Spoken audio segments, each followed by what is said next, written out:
আজ আমি এমন একটা রেসিপি আপনাদের সাথে শেয়ার করতে চলেছি যেটা নাকি ছোট বড় সকলেরই দারুণ ভালো লাগবে।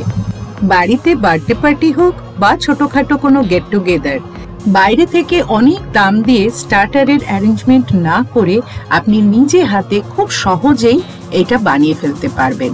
আর তার থেকেও বড় কথা, এটা যখন আপনি সার্ভ করবেন দেখবেন সকলে দারুণ খুশি হয়ে খাবে। সত্যি বলতে কি, নিজে হাতে বানিয়ে সবাইকে খাওয়ানোর আনন্দটা কিন্তু অনেক বেশি। কি আপনারা একমত তো? Hello viewers, welcome back to our channel cooking by Abul Tabul. আমি সুদেশনা। আমাদের আজকের রেসিপি চিজি ক্রিসপি পটেটো বলস। এই রেসিপির জন্য 3টে বড় মাপের আলু সেদ্ধ করে খোসা ছাড়িয়ে নিচ্ছি। তবে দেখবেন আলুগুলো যেন খুব বেশি সেদ্ধ না হয়ে যায়। আলুগুলো নরম হবে বাট গলে যাবে না। আলুগুলো আপনারা মেখেও নিতে পারেন, তবে এভাবে গ্রেট করে নিলে আলুর কোনো অংশ দলা পাকিয়ে থাকার কোনো সম্ভাবনা থাকবে না। সেদ্ধ আলু দিয়ে এই ধরনের যে কোনো রেসিপি বানানোর সময় আমি অলওয়েজ প্রেফার করি আলুগুলো গ্রেট করে নেওয়া। 2 টেবিল স্পুন কর্নফ্লাওয়ার অ্যাড করছি। এরকম রেসিপিতে বাইন্ডিং এজেন্ট কম্পালসারি, বাট খুব বেশি পরিমাণে অ্যাড করে ফেললে কিন্তু খাবারের টেস্টটা নষ্ট হয়ে যায়। ব্রেড টোস্ট করে বাড়িতেই ব্রেড ক্রাম্বস বানিয়ে নিয়েছি। টোস্ট না করেও আপনারা করতে পারেন, তবে আমার মনে হয় টোস্ট করে করলে বেশি ভালো হয়। এবার সেখান থেকে 2 টেবিল স্পুন অ্যাড করে দিলাম। স্বাদ অনুযায়ী সল্ট অ্যাড করছি, 1 টিস্পুন চিলি ফ্লেক্স আর 1 টিস্পুন অরিগ্যানো অ্যাড করে দিচ্ছি। আপনারা চাইলে কিন্তু এর মধ্যে কোচানো পেঁয়াজ, ধনেপাতা, কাঁচা লঙ্কা এসবই অ্যাড করতে পারেন, তবে আজকে আমি এগুলো খুবই সিম্পল ওয়েতে আপনাদের বানিয়ে দেখাচ্ছি। এবার সব কিছু খুব ভালো করে একসাথে নিয়ে মেখে নিচ্ছি।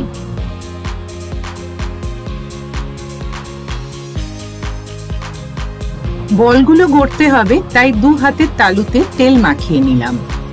প্রথমে ছোট ছোট পোর্শন এইভাবে নিয়ে গোল করে বল বানিয়ে নেব। তারপর সেগুলোকে কিছুটা ফ্ল্যাট করে নেব। ফ্ল্যাট করে নেওয়ার পরে এর ভেতরে অল্প করে চিজ দেব। আমার কাছে মজরেলা চিজ আছে, তাই সেটাই আমি দিচ্ছি। আপনাদের কাছে যদি কিউব চিজ থাকে সেটাও কিন্তু ছোট ছোট করে টুকরো করে নিয়ে এইভাবে মাঝখানে দিয়ে চারপাশ ভালো করে মুড়ে নিয়ে বলটা বানিয়ে নেবেন। এই বলগুলো ভাজার সময় চিজ যাতে কোনোভাবেই বলগুলোর ভেতর থেকে বেরিয়ে না আসে, সেজন্য বলগুলো গড়ার সময় চারপাশ খুব ভালো করে মুড়ে নিতে হবে।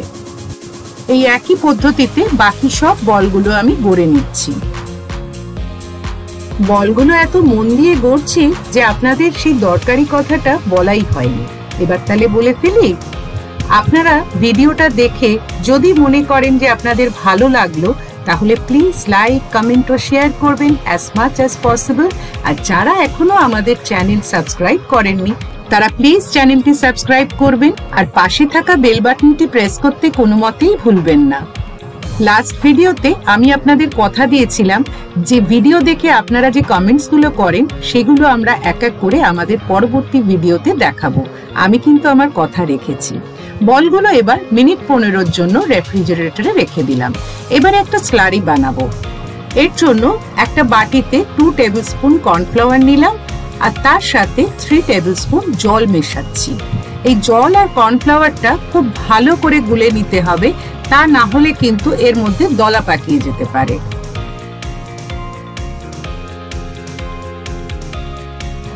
এবার একটা বাটিতে ব্রেড ক্রাম্বস নিয়ে নিচ্ছি। এই ব্রেড ক্রাম্বসের সঙ্গে হোমমেড ব্রেড ক্রাম্বসও অ্যাড করে নিলাম। এবার এই ব্রেড ক্রাম্বসের মধ্যে অল্প একটু কাশ্মীরি রেড চিলি পাউডার আর সামান্য একটু সল্ট অ্যাড করলাম। পুরোটা খুব ভালো করে মিশিয়ে নিচ্ছি। প্রথমে বলগুলো এক এক করে স্লারির মধ্যে ডিপ করে নেব। এই কাজটা করার সময় অলওয়েজ একটা স্পুন আর একটা ফর্ক ইউজ করবেন, দেখবেন কাজটা অনেকটা ইজি হবে। এবার ব্রেড ক্রাম্বসে এগুলো কোট করে নেব। আজ আমি বলগুলো সিঙ্গেল কোটই করব, তার কারণ ভেজিটেবল চপের যে কোটিংটা দরকার ছিল সেই সেম কোটিং কিন্তু এখানে দরকার নেই। প্রথমে বাটিটা এইভাবে একটু ঝাঁকিয়ে নিচ্ছি, তারপর হালকা করে ব্রেড ক্রাম্বসের কোটিংটা বলগুলোর গায়ে করে নেব। এইভাবে সব বলগুলো কোট করে নিচ্ছি। বলগুলোর কোটিং হয়ে যাওয়ার পর যদি মনে করেন যে এর হাফ পোর্শন আপনি ফ্রিজে রাখবেন, তাহলে একটা এয়ারটাইট কন্টেনারে ভরে ফ্রিজারে রেখে দিতে পারেন। বলগুলো ভাজার আগে যাতে ভালোভাবে সেট হয়ে যায় তাই 15 মিনিটের জন্য আবারও রেফ্রিজারেটরে রেখে দিলাম। এবার একটা কড়াইতে সাফিসিয়েন্ট রিফাইন্ড অয়েল ঢালছি বলগুলো ভেজে নেওয়ার জন্য। তেলটা মাঝারি গরম হয়েছে। প্রথমে একটা বল দিচ্ছি। বলটা যদি দেখি কড়াইতে স্টিক করছে না, তার মানে এটা ভালোভাবে সেট হয়ে গেছে। এবার এক এক করে বাকি বলগুলো তেলের মধ্যে দিয়ে দিচ্ছি। তেল প্রথমেই যেন খুব বেশি গরম না হয়ে যায় সেটা খেয়াল রাখবেন, তাহলে ওই যে বারবার একটাই কথা বলি যে বাইরের কোটিংটা ব্রাউন হয়ে যাবে বাট ভেতর থেকে জিনিসটা তৈরি হবে না। তাই প্রথমে মাঝারি মাপের তেলটা গরম করে নেবেন, তারপর বলগুলো এক এক করে দিয়ে ব্রাউন এন্ড ক্রিস্পি হওয়া পর্যন্ত ভেজে নেবেন। দেখুন বলগুলোর কালার আস্তে আস্তে কি সুন্দর ব্রাউন হয়ে আসছে।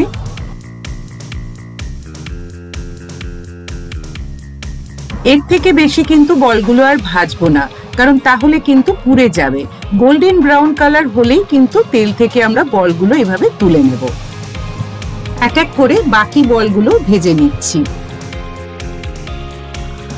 ভিডিওটা দেখে কেমন লাগলো কমেন্ট সেকশনে প্লিজ জানাবেন। চিজি ক্রিস্পি পটেটো বলস এর সাথে টমেটো কেচাপটাই কিন্তু সবথেকে ভালো যায়, আর তাই আমি টমেটো কেচাপ দিয়েই এগুলো সার্ভ করে দিলাম। আজ তবে এই পর্যন্ত। সবাই খুব ভালো থাকবেন। Thank you.